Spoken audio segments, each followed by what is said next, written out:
So much would have changed since Christopher Columbus would have first set eyes on this island during his third voyage to the West Indies in 1498. Welcome to the island of Grenada. This is considered as a spice island of the Caribbean. Back in the colonial days, spice was a very lucrative crop, and it was a name that was very prominent back in those days. Grenada has a very small population, about 112,000, 114,000, more or less. But we are about to disembark the Grandeur of the seas. Let's take a look and see what Grenada has to offer. From this standpoint, the view is spectacular and it looks very promising. It's a wonderful day, very sunny, a few clouds in the sky, and let's see what Grenada has to offer.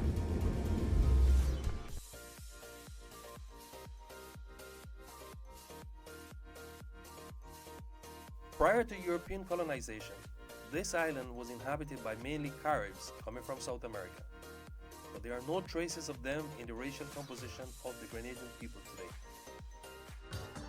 A lively, spicy, musical and hearty welcome, and then to explore our first island of a 6-island tour. We see the cleanliness of the streets of St. George's and the beautiful, colorful buildings.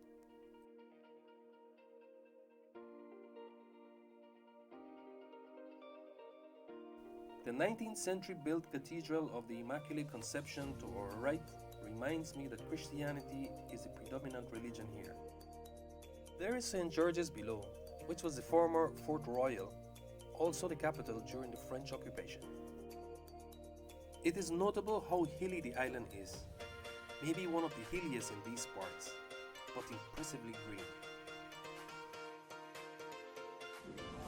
Here we're visiting I think a sports bar sign there, but I think they have a display of spices here, nutmeg. We'll be showing how nutmeg is grown. You see that's a tree over there.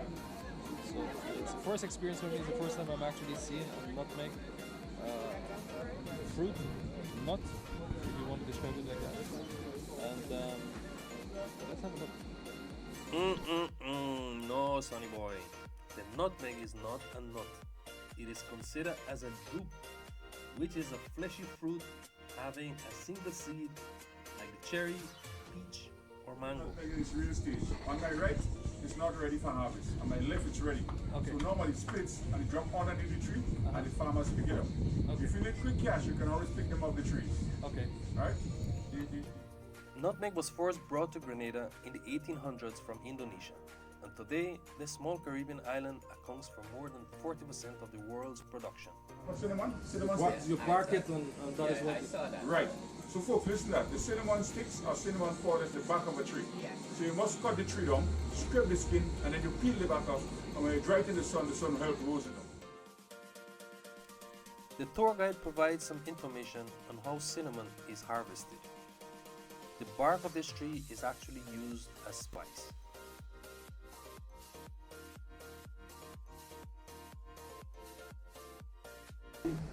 This is the nutmeg or the tree itself. The nutmeg tree can reach to a height of 75 feet tall at full maturity. This is a clove tree, the first time I'm actually seeing one. The health benefits of using clove can be many. Clove is yet another spice introduced to Grenada from Indonesia. Standing tall and strong and swaying gently to the wind, here stands a giant. This here is the eucalyptus tree. We were just told that this is the only eucalyptus tree on the island. I imagine there were many challenges against the elements to now stand proudly here today. There is no telling how old this tree may be. The mist amongst the bamboo high up in the hills injects a breath of romanticism. It has a natural setting for a movie. The Grand Itang Lake is at an elevation of 1,740 feet above sea level and is one of the two crater lakes on the island.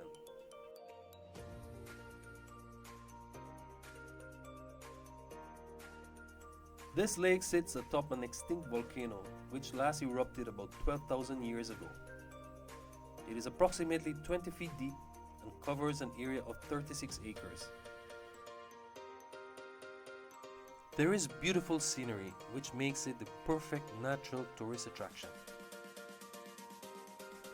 Mount Kwakwa is right across the Grand Itang, but is hidden from view by mist which is drifting slowly across the surface.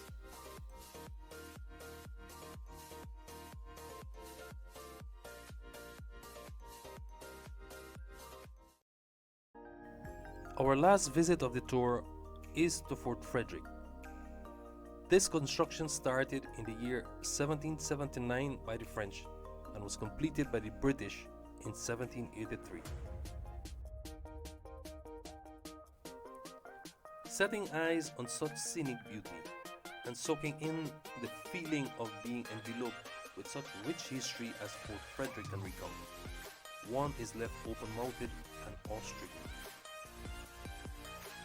Centuries later, I am in wonderment at the events which may have pushed men to construct such elaborate fortresses without machinery as we have today and under grueling conditions. Perched atop Richmond Hill at an altitude of 800 feet, Fort Frederick commands a picturesque view of St. George's, Carenage, and the harbor below.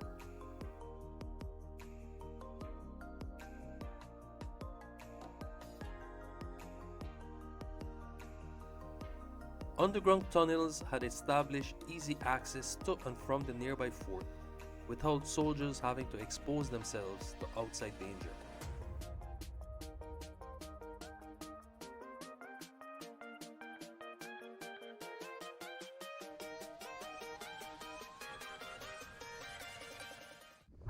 For this spectacular view of St. George's below and the Caribbean Sea, we bid you goodbye for now.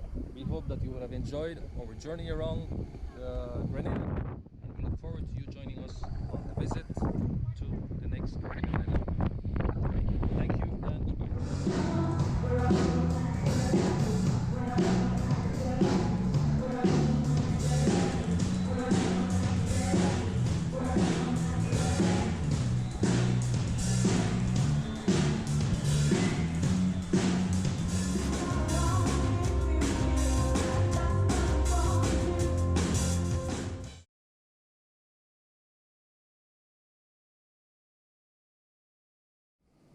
This point permits you a spectacular view of the Caribbean Sea. The Atlantic Ocean on the left, the Caribbean Sea on the right. And in the distance, even those that